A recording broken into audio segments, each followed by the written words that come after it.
Hi and good morning. Welcome to South Nutfield, where today I'm in the garden because I want to make a dessert for you.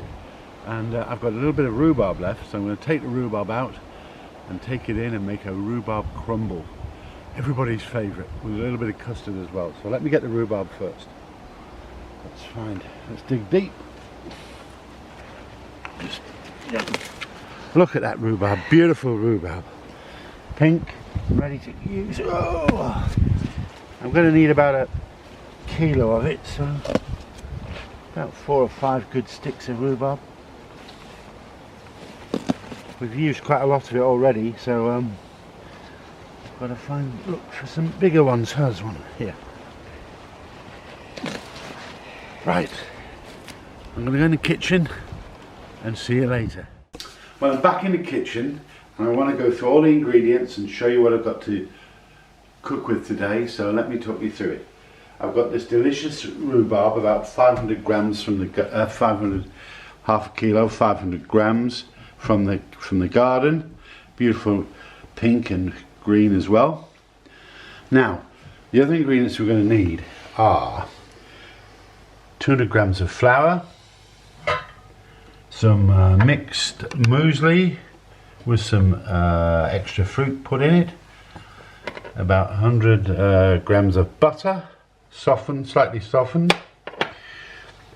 80 grams of soft brown sugar, that's beautiful, and we also have a little bit of ground ginger which I'm going to use in the rhubarb, and some cinnamon for the topping, half a lemon, a little bit of honey, and some vanilla bean.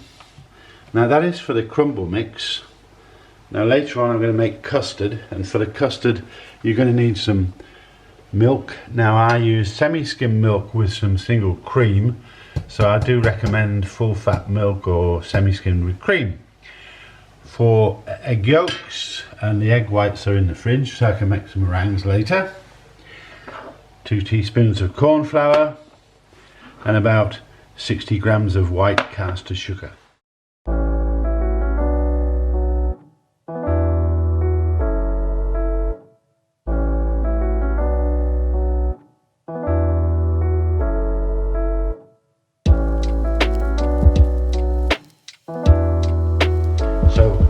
First thing we're going to do is chop the rhubarb. Now, about an inch I would say you need to have. You don't want it too small because it's going to cook down in the oven when we cook it. So about an inch. Don't be too anal about the size of it, but just nicely chopped. We'll put that in the bowl like so. What I will do when I put this in there, I'm going to add the sugar and the lemon juice so it can move around the rhubarb if you like. Now I've got my rhubarb cut, I'm going to add some sugar to the rhubarb, like so, the brown sugar, and I will also add a little bit of honey. You can use honey instead of sugar, you don't have to use too much sugar, but we'll have a little squeeze of honey for sweetness. There we go. And we're going to add about half a lemon to it, the juice of half a lemon rather, not half a lemon. So we'll put those in the bowl, then we'll just get them nicely mixed up so they cover everything. Oh, again it's looking nice. That will be lovely and sweet now, because it's quite a tart food, is rhubarb. You wouldn't want to eat it raw, but it's wonderful in a crumble. Now I'm just going to add the ginger to the mix, which I forgot a little bit early on, but it's a rhubarb and ginger. I find it as a lovely flavour, and the cinnamon is for the topping, so we'll just get that. Give it a quick whiz round with a spoon to get it round. So, rhubarb and ginger was my dad's favourite. He loved rhubarb and ginger jam. I always remember that. And it was crystallised ginger as well. Right, so we'll put that to one side, and now we'll make the crumble. The first thing we do is add this is regular flour, just ordinary plain flour, 200 grams, and it goes. Then we add the butter, Now I like to use it slightly softened, not too hard and firm, otherwise it's a difficult job to do. Now then, when you do this by hand, it's a lovely thing. It's just crumble it, make it nice and crumbly. It's a very simple thing to do, it's not difficult. You just mix the flour and the butter together, so not great big pieces of butter, so you want it fine, sort of breadcrumby type thing. Now, a word of caution, be careful, don't wear rings when you're doing this, because I once was making crumble in a hotel, and when I'd finished I thought, where's that lovely Whitby jet ring I was wearing, which is black luckily, and it was in the crumble. Luckily I found it, so don't wear a ring with it.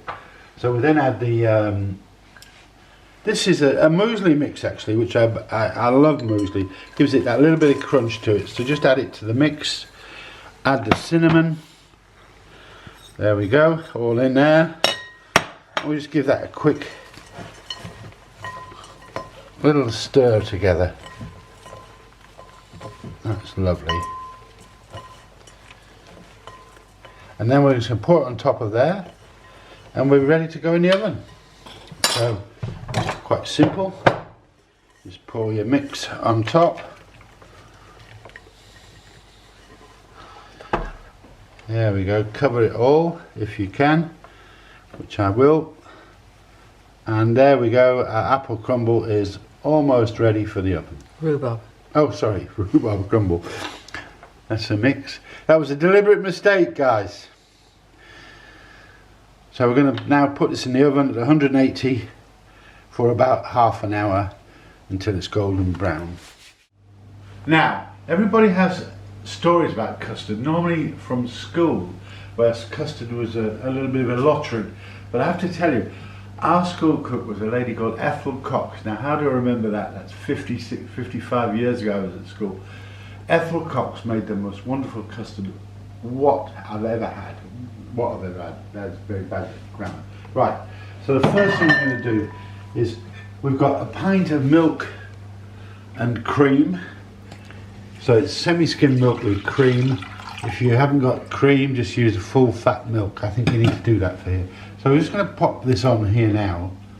Now we don't want it on too high, because I don't want this milk to boil. I just want it to scald, if you like, to get it nice and ready. So whilst the milk is heating, I'm going to put the egg yolks into the bowl here. There are 4 lovely fresh egg yolks in there, and to that I will add the sugar. Get them all out. Right, use that in a minute. Just ordinary plain caster sugar this time, because it's a lot easier to mix together. And just mix the eggs with the sugar until they're nice and creamy and they've all got together, mixed well together. And I'm going to also add 2 large teaspoons of corn flour.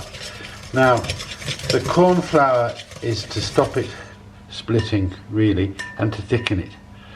It's what custard, if you look at custard powder, the major ingredient in custard powder is just corn flour with some yellow colouring, if you like. Now that's going to be going there together. Keep it, whisk it nice and firm and strong. Now that's just egg yolks, sugar and corn flour, and it'll be ready to have the scalded milk in just a minute. Can you see how it's nice and creamy now? Nice and no lumps, no nothing. Ready to go. Now the other thing, next thing to do is to add some vanilla bean paste. Unless you've got fresh vanilla, which is obviously the best product you can get, but I like to use vanilla bean paste because you get those lovely black bits in it. So we'll just get some of this out, pop it into the milk and cream, such. Depends on you and how much you like it, and whether you like a lot of vanilla or not. But I know it's an expensive product as well, so you've got to be sparing with it. But the bean paste is far better than this one here, which is the extract, which tastes a little bit synthetic to me. But this bean paste is just absolutely wonderful. So just put that in there. Just wait for this to warm up. That's nice, getting warm. You don't want it too hot when you add it to the egg yolks and the corn flour and sugar, because it could curdle it, and that's the last thing you want. So we want it nice and warm, just a bit more than blood temperature. We'll just turn up a bit for the time being. Now I said up.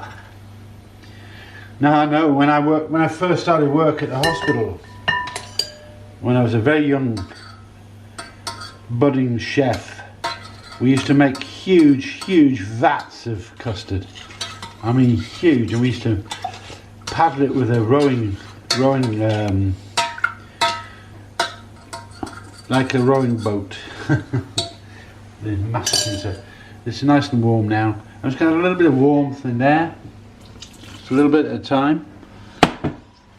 Then we just keep going, keep whisking all the time. You don't want it all in, not too hot. So we'll add that in now. You see, it's just starting to get ready on the base of the pan. So we add all of that in, like so. Whisk it so you see it's not split, it's not red. It's ready to go back in the pan, which we will do now. Back into your pan. Now this is the important bit.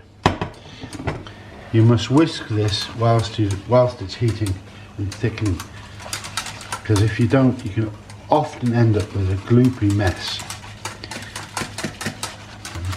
Smelling nice now, I'll tell you, the smell-o-vision will be nice. Ethel Cox would be absolutely delighted with this. And the way we're going to tell whether you can tell whether there's any big resistance and whether it's thickening by using the whisk. And we're going to test it by putting the spoon in it, doing the wooden spoon test. I want you to keep it going, don't stop whisking. Just starting to thicken now. Now if you like it sweeter, you can have it a bit sweeter. If you like it thicker, you can have it a bit thicker, just add a bit more corn flour. But it's starting to get ready. I can just feel some resistance coming now. Don't want to let it boil. You've got to cook that corn flour out. Still a bit thin. I'm going to swap to my wooden spoon now, so I can feel it. There you go, I can feel it getting thicker. There it comes. And as I said, the test will be the spoon test in just a second. Can you see it now? Can you see it just coming up to the boil? The corn flour will stop it splitting. It should stop it splitting. Now that's thickening beautifully now. I can feel that with my spoon. Now can you just see it starting to bubble? I'm going to take it off the heat now because I don't want to burn the bottom. But look, you can feel, you can see that now. Can you see it? There's a gap in there. This is absolutely smelling beautifully. The perfect accompaniment for apple crumble. And once it's out the oven, we'll put it together and I'll taste a bit. And now I'm going to take my rhubarb crumble out of the oven. It's been in for about 35-36 minutes and it's ready to go. You can see it's bubbling around the edges. I'm just going to take it over to the bowl, if you like. Just shut the oven, excuse me. Now, let's have a bit of this with some of this beautiful custard that I made earlier on. Let's have a look. Get a nice big spoon out. And we'll try it. Taste test. Look at that. Plenty of crumble on it. Oh, look at that. Beautiful fruit. It's beautifully cooked. Smells an absolute treat. Oh, lovely, jubbly. Now, I'm going to add a little bit of my beautiful custard to it. Just pour it on like so. See it. Can you see it? There we go. Oh. My cameraman is salivating. I think my cameraman wants a little bit. I'm now going to try a bit and see whether it's up to Ethel Cox's standard. Oh, smells beautiful. Let's try it.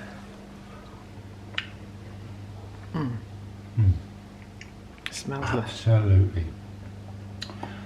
And the ginger just makes it that much better. Oh. And the crunchy bits, absolutely wonderful.